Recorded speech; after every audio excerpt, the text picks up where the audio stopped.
I'm tired of someone else's propaganda. I'm for truth no matter who says it. I'm for justice no matter who it's for or against. I'm a human first and foremost, and as such, I'm for whoever and whatever benefits humanity as a whole. Al-Hajj Malik al-Shabazz, also known as the late Malcolm X. There are those who insist that there is a conflict between science and religion, but I question whether anyone insisting such comprehends either science or religion. The function of both can be discerned, and I maintain the scientific method can assist in bringing about an understanding of religion. There are channels that promote science education on YouTube, such as the NCSE, the National Center for Science Education, 2, vloggers such as Don Exodus 2 and Thunderfoot.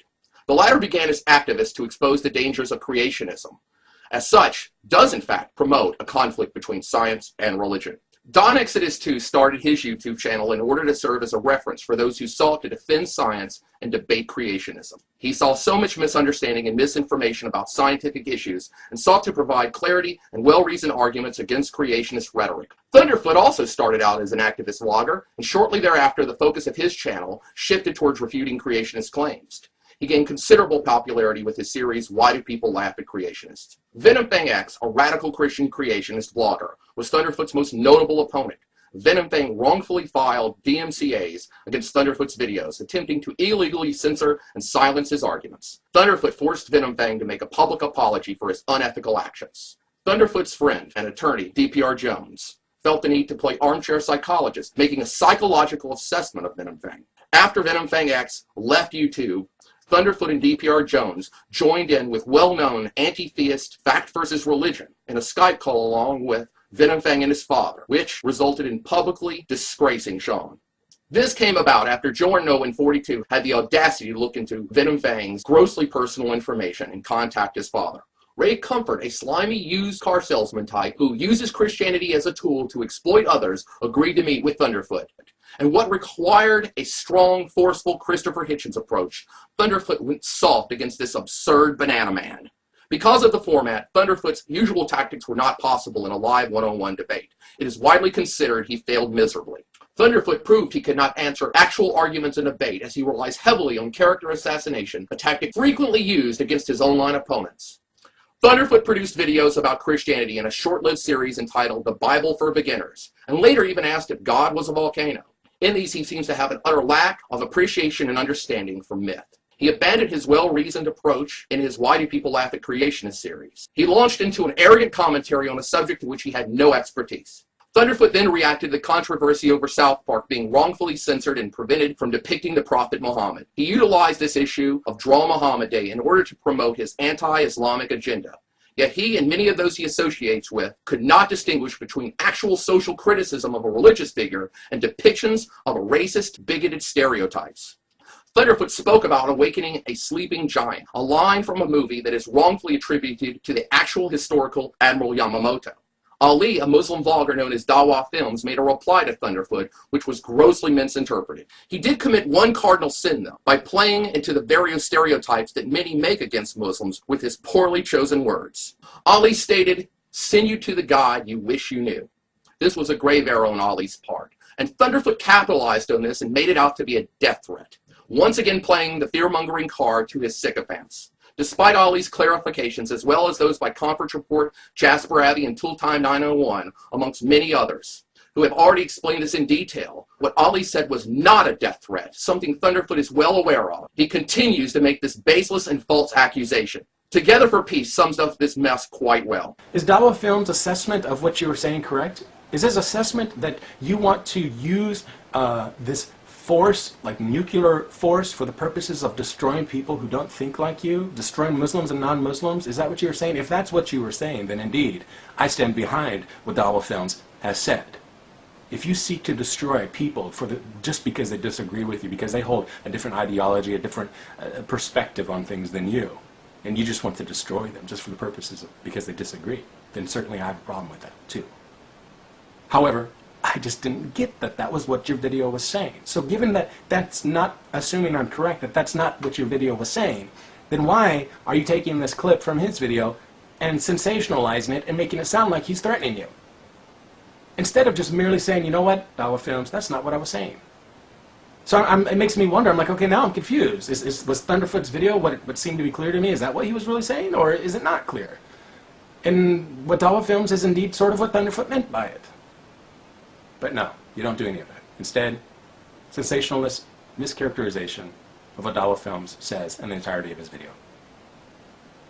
I have little respect for that type of approach. Thunderfoot still continues to insist that Ali, who he refers to as a, quote, primitive lowlife, believes his religion mandates the right to kill innocent people. He even refers to Islam as, quote, some barbaric Middle Eastern cult, end quote. Thunderfoot fails at proving his absurd accusation beyond a reasonable doubt, while turning this into nothing but a semantics game, which of course only Thunderfoot is exclusively capable of interpreting accurately. He smears Ali and all Muslims, saying that actions by them are ones that even hate groups stay clear of. YouTube blogger Happy Cabby implied to Ali that Thunderfoot contacted the FBI regarding a death threat. Thunderfoot was asked to verify this in a blog TV show and refused to do so. Now Happy Cabby has suddenly changed his mind and said he was mistaken. Thunderfoot now says he never took a death threat that never even occurred in the first place seriously. We still don't know what happened, but we do know it is a crime to file a false claim with the FBI. Ali was targeted by Thunderfoot's sycophants with a hate campaign, which Thunderfoot has never publicly objected to. This has continued for 5 months, with Ali receiving death threats and excessive cyber harassment, despite his numerous attempts to clarify his statements and reason with his detractors. So why doesn't Thunderfoot wish to speak out against bigotry, cyberbullying, and harassment, all done in his name, an activity which he regularly complains about being carried out by theists in the name of God? Allegations were made that Ali was after Thunderfoot's personal information. Ali's search for information was never a secret, though. It was well known, as he did so publicly in full light. All the information Ali sought was in relation to who Thunderfoot was professionally, not where he was or could be found or any other grossly personal information. There was no malevolent intent whatsoever. Ali stated in a Skype chat log with Dixie Comic, and I quote, "I just want to make it clear because I have no interest in hurting him." Ali never was interested in any personal information. Ali only wanted to verify Thunderfoot's profession to understand who he was dealing with. As for the possibility of contacting Thunderfoot's employer, that was purely emotionally speculative on Ali's part. Ali has stated many times he would only take proper, appropriate legal action if solid evidence required him to do so after consulting an attorney. DPR Jones also said at one point, when he acquires information on another user online, that I don't intend to use them, but I like to be armed with info just in case. He dubiously obtained the grossly personal information of Venom Fang X through unspecified methods and had the audacity to send holy water via Peter Popoff to his address. I also realized that I was wrong when I said in part 1 that I hadn't disclosed your information. I have. I disclosed it to Peter Popoff. I hope you enjoy the spring water I sent you. After seeking Venom's address and contacting his parents through Jordan 042, he and Thunderfoot make the claim that Ali has crossed some inexcusable line. This is the absolute height of hypocrisy. DPR Jones and Thunderfoot have cried crocodile tears on this matter. There is also an accusation that Ali was interested in hacking Thunderfoot's secondary YouTube account, and such has been explained as joking by Ali. Ali is a Muslim, but to be stereotyped as an evil terrorist without a sense of humor is cynical and malicious. I question whether Thunderfoot is capable of telling the difference between humor, prose, and poetry, especially when it comes to religion and anyone who is religious. Regarding Islam, Thunderfoot states, quote, "I believe the world will be a better place when in 50 years, if this anti-science attribute to the religion is diminished or the number of people practicing the religion is diminished." Well, I've heard this argument before regarding atheism and homosexuality, how such is immoral, counterproductive to human civilization, and that the latter spreads disease. If only we could just educate these fools out of such nonsense. Thunderfoot is to have us believe he is non-biased when he has stated he agrees with Eagle Eye that moderate Muslims are the ones too cowardly to blow themselves up while cheering on the actions of violent extremists in the back of their minds. For people like Thunderfoot, a true Muslim must be a terrorist. While the current status of the Middle East as a region in turmoil and badly in need of modern development is not in question, to blame all those problems on religion is utterly absurd. The area has been in continual flux since the end of the Age of Empires after the close of the First World War. The European powers divided up the remains in Europe and the Middle East and elsewhere, often drawing lines on a map, dividing the spoils of war between them with little concern for the realities on the ground or the wishes of those who live there. We all know the mess that caused in Europe and how it resulted in the Second World War. Conflict continues in the Middle East. But to not understand how politics played a role in creating this mess is to be willfully ignorant. There are many factors to take into account. As for the argument that there is an anti-science element to the Islamic faith, let us not forget, as Muhammad Hamadullah, a scholar of Islam and international law, stated regarding the 10th century encyclopedia of the Brethren of Purity, and I quote, "The Muslim thinkers state that the ape then evolved into a lower kind of barbarian man. He then became a superior human being. English translations of the encyclopedia were available from 1812 onward, and this may have directly influenced Charles Darwin. If Islam is such a detriment culturally, then how come it influenced such a conclusion? And what about the golden age of Islam?" Thunderfoot responded to Coughlin by diagnosing him with histrionic personality disorder. This is reminiscent of D.P.R. Jones' diagnosis of Venom Fang X.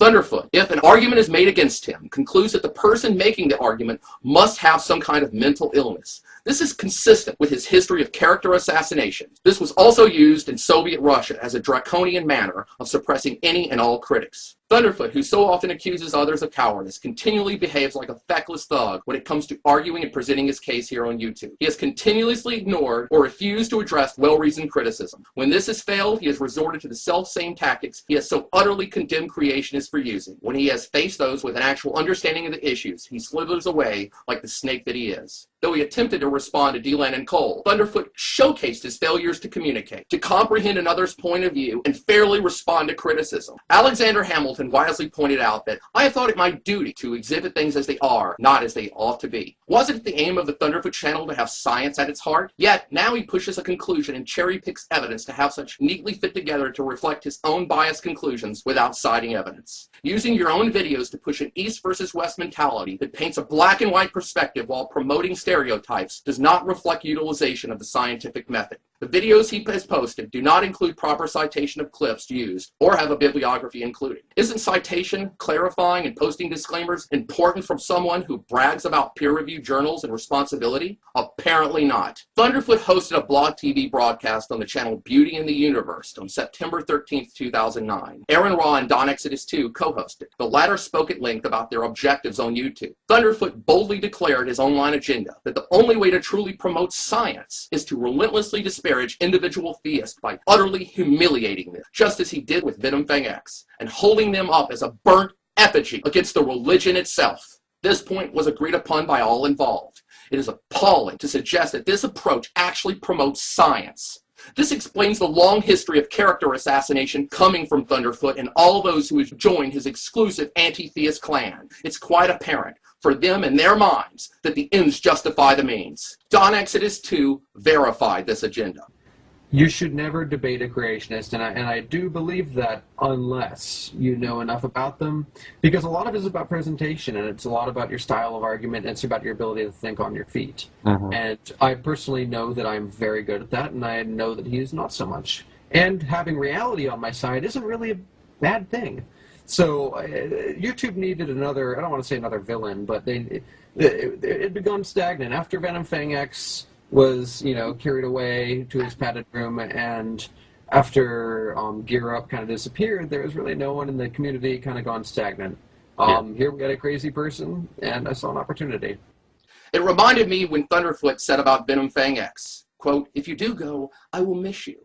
It will be hard to find someone as worthy as you for being the poster boy for creationist stupidity." Is it any surprise that Thunderfoot went from this ad hominem campaign of referring to Venom Fang X as PCS, the poster boy for creationist stupidity, to referring to Ali, Dawa Films, as PISS, the poster boy for Islamic stupidity? So, they play armchair psychologists, judging and condemning their targets as being mentally handicapped, maligning their character with droves of followers who harass and ridicule them to their breaking point. Is it conscionable to attack someone you believe to be mentally ill? Is it ethical to attack someone based on their inability to properly understand religious text? Is it scientific to preach certainty of absolute truth? I am for criticism of religion, but this isn't valid criticism. It's malevolent. Now the objective is no longer the advancement of science, but to prey upon others they deem to be intellectually inferior in order to inflate their own egos. Worst of all, they do so in the name of logic and reason. Thunderfoot and Don Exodus 2, you may be scientists offline, but you are certainly not scientists online with this vile agenda. Finally, consider what Tooltime 9901 recently noted. Socrates said that if he were ever to be be shown to be wrong in an argument, that it would be a benefit to him rather than harm, because the person that was right simply stays right. But Socrates would have been purged of one more false point of view.